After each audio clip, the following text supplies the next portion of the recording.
Hey guys, this is Preeti. Welcome back to my channel. दोस्तों, आज हम बात करने वाले हैं 2022 रिलीज्ड एक थाई हॉरर एपिसोड के बारे में जिसका नाम है द वेंजफुल स्पेल। इस एपिसोड के स्टार्टिंग में हम एक लड़की को देखते हैं स्कूल के अंधेरे कॉरिडोर में भटकते हुए। काफी डरी हुई थी वो और ऐसा लग रहा था जैसे वो किसी से भागने की कोशिश कर रही है। उसके कपड़ों पर खून भी लगा था, विच मीन्स वो जख्मी भी थी। ऐसे में फाइनली क्लासरूम में जाकर शेल्टर लेती है। वो टेबल के नीचे छुप जाती है और सोशल मीडिया पर लाइव आकर मदद मांगने लगती है। बार बार बस एक ही बात रिपीट कर रही थी वो कि वो आ रहा है, वो आ रहा है। उसके कुछ दोस्त उस वक्त ऑनलाइन थे, उसका लाइव भी उन्हें नजर आता है, मगर कोई कुछ कर पाए इससे पहले वो लाइव अचानक स्टक हो जाता है। उधर वो लड़की भी तब तक बिल्कुल कॉर्नर्ड हो चुकी थी। उसके सामने जो कोई भी था उससे भागने का और कोई रास्ता उसे नजर नहीं आ रहा था सिवाय एक खिड़की के। तो वो लड़की और कुछ नहीं सोचती, सीधे जाकर उस खिड़की से छलांग लगा देती है, ये जानते हुए भी कि यहाँ से गिरी तो उसकी मौत निश्चित है। शायद अपने सिचुएशन के कंपैरिजन में यही मौत उसे बेहतर लग रही थी। अगले दिन हम स्कूल में सभी को उसी के बारे में बातें करते हुए सुनते हैं। पता चलता है उसका नाम मिंट है, काफी फेमस है वो, लेकिन हर कोई उसकी दोस्त नहीं है। उसका वीडियो देखकर कोई सच में उसके लिए कंसर्न था तो किसी को लग रहा था वो बस अटेंशन पाने के लिए सब कुछ कर रही है। लेकिन कुछ देर बाद इसी स्कूल बिल्डिंग से उसकी लाश जिस हालत में मिली वो किसी ने सपने में भी सोचा नहीं था। इंडीड एक काफी भयानक मौत मिली थी उसे। उसके शरीर के इंटरनल ऑर्गन्स बाहर निकल आए थे। लेकिन कल रात आखिर चेस कौन कर रहा था उसे, जिससे बचने के लिए उसने ये रास्ता चुना? इसका जवाब जानने का बस एक ही तरीका था, सीसीटीवी फुटेज। लेकिन उसे चेक करने पर तो सिचुएशन और कंफ्यूजिंग हो जाता है, क्योंकि उसमें सिर्फ मिंट विजिबल थी। ऐसा लग रहा था कि वो अकेले ही कॉरिडोर में भाग रही है, उसके आगे पीछे और कोई नहीं है, व्हिच क्लियरली सजेस्ट्स ये एक सुसाइड है। मगर मिंट जैसी एक सो कॉल्ड कूल लड़की अचानक सुसाइड क्यों करेगी? इसका जवाब किसी के पास नहीं था। इस हादसे से पूरे स्कूल में जैसे एक सनसनी का माहौल बन चुका था।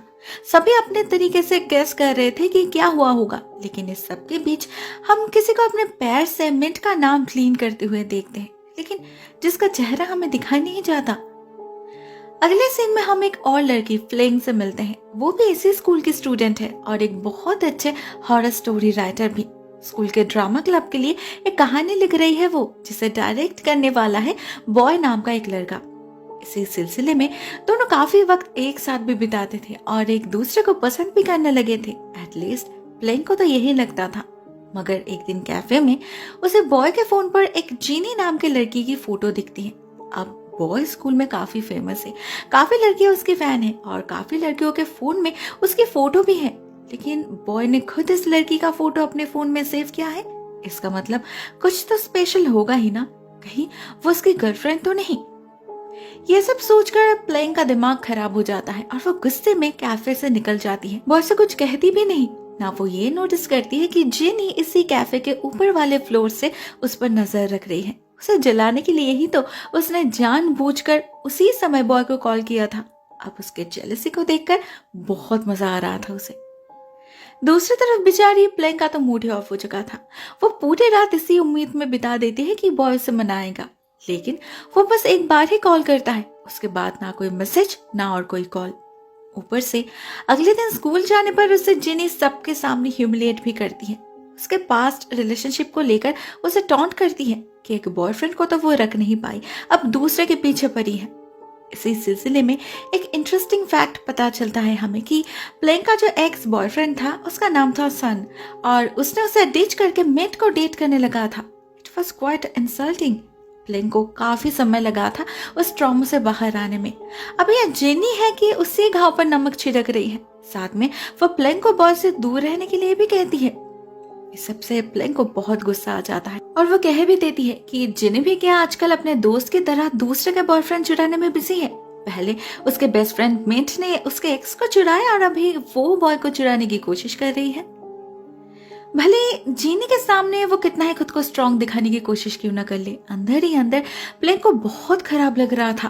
फ्रस्ट्रेटेड फील कर रही थी वो, और ये कोई पहली बार नहीं हो रहा था उसके साथ। इस फीलिंग से भली भांति रूबरू थी वो, क्योंकि बस कुछ दिन पहले भी उसे इसी दौर से गुजरना पड़ा था जब सन ने उसे डिच किया था। उसके बाद से मिंट तो जैसे उसके पीछे ही पड़ चुकी थी। सोशल मीडिया पर बिल्कुल ऐसे ही गंदे गंदे कमेंट से ह्यूमिलिएट किया था उसने उसे, स्लट, शेमलेस और पता नहीं क्या क्या बोला था। और वहां पर भी उसका साथ दिया था इसी चीनी ने। ऑल्दो उसमें कहीं पर भी प्लेइंग का नाम नहीं था, मगर सन की एक्स कौन है सभी को पता था। बहुत बेइज्जती हुई थी उसकी। कई दिनों तक क्लासेस अटेंड नहीं कर पाई थी प्लेइंग। स्कूल के स्टोरेज रूम में जाकर छुपी रहती थी। एंड फाइनली उसी रूम में उसे अपने प्रॉब्लम का हल भी मिला। एक दिन जब वो उस रूम में अकेले बैठी थी तो अचानक ही उसे घोंसले विस्परिंग सुनाई देती है। कोई उसका नाम पुकार रहा था और उसे ध्यान से सुनने पर प्लेइंग को समझ आता है ये आवाज तो एटिक से आ रही है। वो उसी वक्त एक क्लोजेट के ऊपर चढ़ जाती है और सीलिंग से पैनल हटाकर ऊपर चेक करती है। वहां ज्यादा कुछ तो नहीं था, बस एक लाल रंग का बक्सा था। आवाज भी उसी से आ रही थी। प्लेइंग उस बॉक्स को निकाल लाती है और उस बॉक्स के अंदर उसे ढेर सारे फोटोज मिलते हैं, साथ में एक कागज भी जिस पर एक मंत्र लिखा था, साथ में ये भी कि ये एक डेथ कर्स है। अगर तुम्हें किसी पर ये कर्स डालना है तो अपने पैर में उसका नाम लिखकर इस मंत्र को बोलते हुए उसी पैर से जमीन पर सर्कल बनाना होगा। ये कर्स उसे जान से मार डालेगा। सब कुछ पढ़कर प्लेइंग पहले तो काफी हैरान हो जाती है। उसके बाद जब उसे पूरा सिचुएशन समझ आ जाता है वो और एक मिनट भी जाया नहीं करती। एक मार्कर से मेंट का नाम अपने पैर में लिखती है और मंत्र चैंट करने लगती है। ये काम करेगा या नहीं उसके बारे में श्योर नहीं थी प्लेइंग, लेकिन जब अगले दिन उसे मेंट की खबर मिलती है काफी घबरा जाती है। वो जल्दी से अपने पैर से उसका नाम मिटा देती है। उसे एक अजीब सा एक्साइटमेंट फील हो रहा था, साथ में एक खुशी भी थी। ये खुशी जीत की थी या बदले की वो तो नहीं पता, मगर रिपेंटेंस बिल्कुल भी नहीं था। उसे एक डेडली वेपन मिल चुका था जिसका इस्तेमाल वो जब चाहे कर सकती थी, जैसे आज जीनी का ह्यूमिलिएशन बर्दाश्त नहीं हो रहा था उससे। वो घर आती है और तुरंत ही अपने पैर पे जिनी का नाम लिखकर रिचुअल स्टार्ट कर देती है। वो जैसे जैसे जमीन पर अपने पैर से हिट कर रही थी उधर जिनी पर भी इसका असर हो रहा था। तब जेनी एक आउटडोर शूटिंग में थी, खुशी खुशी फोटोज क्लिक कर रही थी और उसके दोस्त उसे चेयर अप कर रहे थे।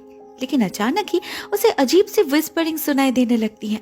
उसे ऐसा लग रहा था जैसे उसके कान के पास कोई जोर जोर से ड्रम बजा रहा है। और तो और अपने चारों तरफ के सभी लोगों का चेहरा उसे भूतिया भी लगने लगा था जो उसे मरने के लिए कह रहे थे। फाइनली हालत ऐसी हो जाती है कि जिनी से किसी तरह की कोई आवाज टॉलरेट नहीं होती। सब कुछ बहुत लाउड लगने लगा था उसे। वो बेहोश हो जाती है और उसके कान से खून भी निकलने लगता है। एट द सेम टाइम हम प्लेइंग को देखते हैं अपने फेवरेट स्पॉट में बैठे हुए उसी स्टोर रूम में। वो बार बार जिनी का अकाउंट चेक कर रही थी, कहीं कोई अपडेट है या नहीं ये देखने के लिए। ऐसे में अचानक उसे दरवाजे की आवाज सुनाई देती है और वो देखती है बॉय आया है। पहले तो वो नाराज हो जाती है, उस पर चिल्लाने लगती है कि उसने पहले क्यों नहीं बताया उसकी कोई गर्लफ्रेंड है। अब ऐसे सवाल से तो बॉय भी चौंक गया था क्योंकि सच में उसकी तो कोई गर्लफ्रेंड है ही नहीं। वो प्लेइंग को समझाने की बहुत कोशिश करता है मगर वो उसकी एक नहीं सुनती। फाइनली जब वो डायरेक्टली जिनी के बारे में पूछती है तब जाके मामला क्लियर होता है, क्योंकि उसे पता चलता है जिनी तो असल में बॉय की बहन है, कोई गर्लफ्रेंड नहीं। और उसकी आदत है बॉय के फीमेल फ्रेंड्स को ऐसे तंग करना, पहले भी कर चुकी है वो, इसे लेकर इतनी सीरियस होने की जरूरत नहीं है। अब प्लेइंग क्यों सीरियस हो रही थी वो तो सिर्फ उसे ही पता था। फिर भी बॉय सिंगल है ये जानकर थोड़ी सी रिलैक्स्ड हो जाती है वो, और दोनों एक साथ घर लौटने की प्लान बनाते हैं। मगर इसी बीच बातों बातों में प्लेइंग इस कमरे की स्टोरी भी रिवील करती है जिससे बॉय अनजान था। हमें पता चलता है कि यह स्टोर रूम का भी क्लासरूम हुआ करता था, मगर इस क्लास के सारे स्टूडेंट्स एक साथ किसी कर्स के कारण मारे गए, जो कर्स उन्हीं में से किसी लड़की ने डाला था। सबके मर जाने के बाद उस लड़की ने भी सुसाइड कर ली। तब से ये क्लासरूम बंद रखा गया है। अभी ऐसा स्टोर रूम यूज होता है, बहुत कम कोई आता है यहाँ, और इसीलिए प्लेइंग को ये कमरा इतना पसंद है। जब भी उसे कोई क्लास स्किप करने का मन होता है वो यहाँ आकर छुप जाती है, किसी को पता ही नहीं चलता। मगर बॉय इस कमरे में बिल्कुल भी कंफर्टेबल फील नहीं कर रहा था। भले ही वो ये स्टोरी पहली बार सुन रहा था, मगर इससे पहले भी जब भी वो इस कमरे के आसपास से गुजरता था उसे बहुत ही अजीब फील होती थी। हमेशा एक अजीब सा टेंशन काम करता था उसके अंदर। अब क्या वो डर था या कुछ और, उसे नहीं पता, लेकिन प्लेइंग के साथ ऐसा कभी कुछ नहीं हुआ। मे बी वो डरपोक नहीं है इसलिए, या फिर मे बी उसके अंदर नेगेटिविटी कुछ ज्यादा ही है इसलिए।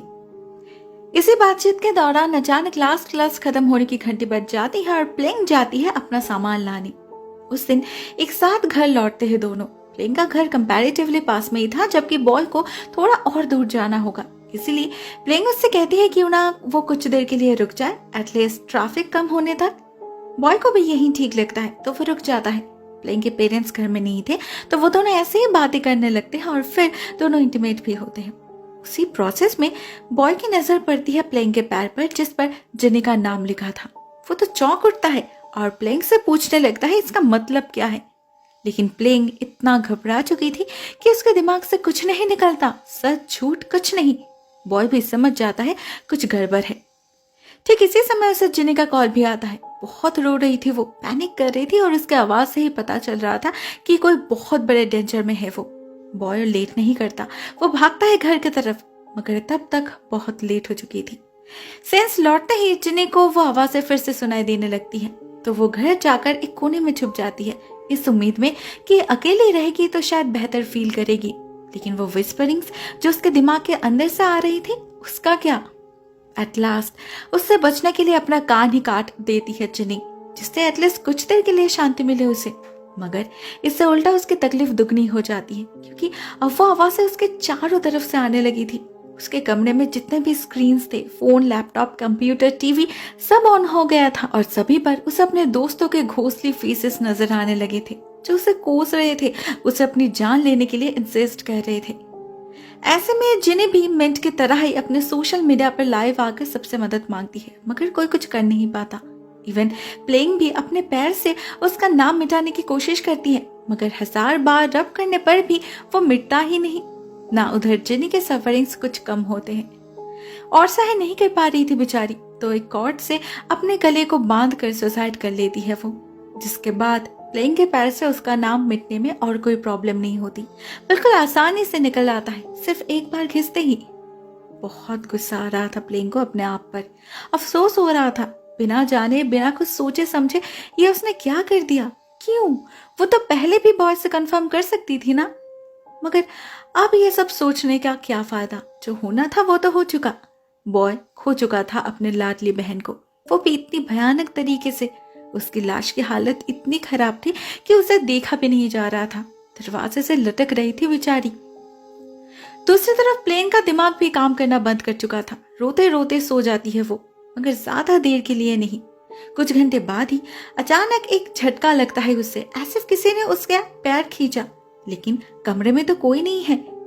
ठीक तभी उसके दरवाजे पर कोई जोर जोर से धक्का देने लगता है, जिसे खोलने पर प्लेइंग को दिखाई देता है अपने पेट डॉग की लाश। किसी ने पटक पटक के जान निकाल ली थी उसकी। साथ में उसके अपने पैर में भी बहुत दर्द शुरू हो चुका था, एक स्टिंगिंग सेंसेशन फील हो रही थी उसे, और उसके पैर पे तो बड़े बड़े ब्लिस्टर्स भी बन चुके थे। प्लेइंग समझ जाती है ये उस कर्ज का ही असर है, जरूर किसी वजह से वो बैकफायर कर रहा है। उसके पूरे घर में वही घोंसली विस्परिंग्स गूंजने लगी थी। ये वही आवाजें थी जिसने मिंट और जिनी को अपने जान लेने पर मजबूर किया था। तो क्या प्लेइंग के साथ भी यही होने वाला है? उसे याद आता है उस कागज पे इसके बारे में भी लिखा था कि अगर ऐसा कुछ हो तो उसे इस बॉक्स को जलाना होगा। तो प्लेइंग और देर नहीं करती, अपने पैर के घाव को एक बैंडेज से कवर करती है और निकल पड़ती है स्कूल की तरफ। बहुत मुश्किल से सीढ़ियों से ऊपर चढ़ती है वो, लेकिन ऊपर जाते ही उसके पैर में फिर से एक जलन शुरू हो जाती है। वो बैंडेज हटा देती है तो देखती है उसका घाव फैल चुका है और वहाँ एक बहुत ही क्रीपी फेस बन चुका है। इनफैक्ट धीरे धीरे तो वहां से एक पूरा सर ही बाहर निकलने लगा था। डर से प्लेइंग अधमरी हो चुकी थी, अभी दर्द से ज्यादा डर काम कर रहा था उसके अंदर। तो वो एक चाकू उठा लेती है और उस सर को काटकर अलग कर देती है, साथ ही साथ उसके टो का एक हिस्सा भी अलग हो जाता है। लेकिन प्लेइंग को उसकी कोई फिक्र नहीं थी, अभी उसे बस किसी तरह से जिंदा रहना था।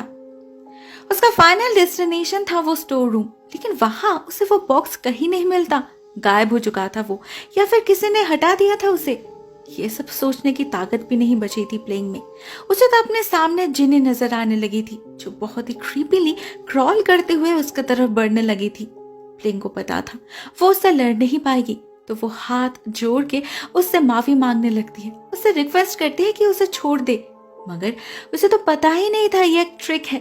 जिनी ने उसके फोन में लाइव टेलीकास्ट स्टार्ट कर दिया था और जिसके जरिए उसका कन्फेशन सभी ने सुन लिया था। सभी को पता चल चुका था मिंट और जिनी के मौत के पीछे कौन है। इस तरह से जिनी ने अपना बदला ले ही लिया, लेकिन अभी बारी थी प्लेंग को सजा मिलने की। जिनी उसके घाव में से अपना हाथ डालकर वहां से उसके शरीर में घुसने की कोशिश करने लगती है, जो प्लेंग होने नहीं देती। उल्टा वह सॉ से अपना पैर ही काट डालती है और जैसे ही उसका पैर उसके शरीर से अलग होता है, उधर जिनी भी गायब हो जाती है फॉर रियल, क्योंकि इस बार सच में उसका काम पूरा हो चुका था। अगले दिन सुबह जब एक टीचर स्कूल आते हैं तो उन्हें फ्लोर पर ब्लडी फुटप्रिंट्स दिखते हैं जो स्टोर रूम की तरफ जा रहे थे। इवन उस कमरे के अंदर भी चारों तरफ खून के बूंदे पड़े थे, फ्लोर पर, दीवार पर। ये टीचर जब उन्हें फॉलो करती है तभी उन्हें प्लेंग दिखाई देती है। जमीन पर बेजान पड़ी थी उसकी लहूलुहान लाश और उसके सराउंडिंग्स को देखकर यही लग रहा था कि उसने सुसाइड करी है। एग्जैक्टली मिंट, जिनी और उस लड़की की तरह जिसके कारण से ये क्लासरूम स्टोर रूम में कन्वर्ट हुआ था। उस लड़की के बारे में कहीं पर भी डायरेक्टली कोई बैक स्टोरी तो दिया नहीं गया, लेकिन हम गेस कर पाते हैं कि जरूर उसी ने उस बॉक्स को स्कूल में लाई थी और पहली बार उसका इस्तेमाल भी अपने क्लासमेट्स पर जरूर उसी ने किया था। मे बी उसे सभी बहुत बुली करते थे इसलिए, और शायद जब लास्ट में उसे अपनी गलती का एहसास हुआ तब उसने भी सुसाइड कर ली। लेकिन उसकी मौत क्या सच में सुसाइड थी या बात कुछ और थी?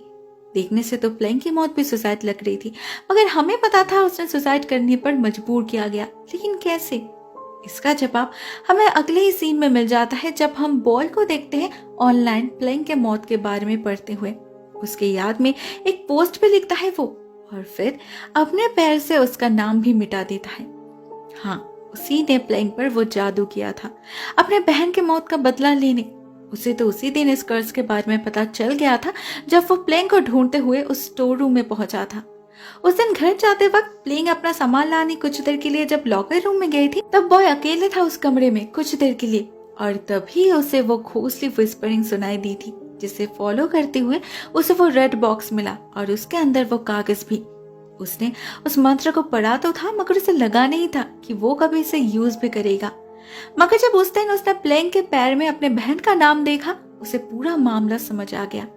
जिनी को तो वो बचा नहीं पाया, लेकिन उसे मारने वाले को सजा देकर थोड़ी सी तसल्ली जरूर हासिल कर ली।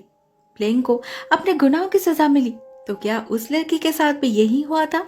किसी ने उसके राज को जानकर उसी पर यह कर्ज डाल दिया, जिसके बारे में कभी पूरे स्कूल को कुछ पता ही नहीं चला। God knows. दोस्तों, ये कहानी यहीं पर एंड हो जाती है। आई होप आपको ये स्टोरी पसंद आई होगी। कमेंट सेक्शन में अपने थॉट्स शेयर जरूर करना। आज के लिए बस इतना ही दोस्तों। Thank you so much for watching this video. बहुत जल्द मिलते हैं किसी और नई वीडियो के साथ। तब तक के लिए टेक केयर, टाटा।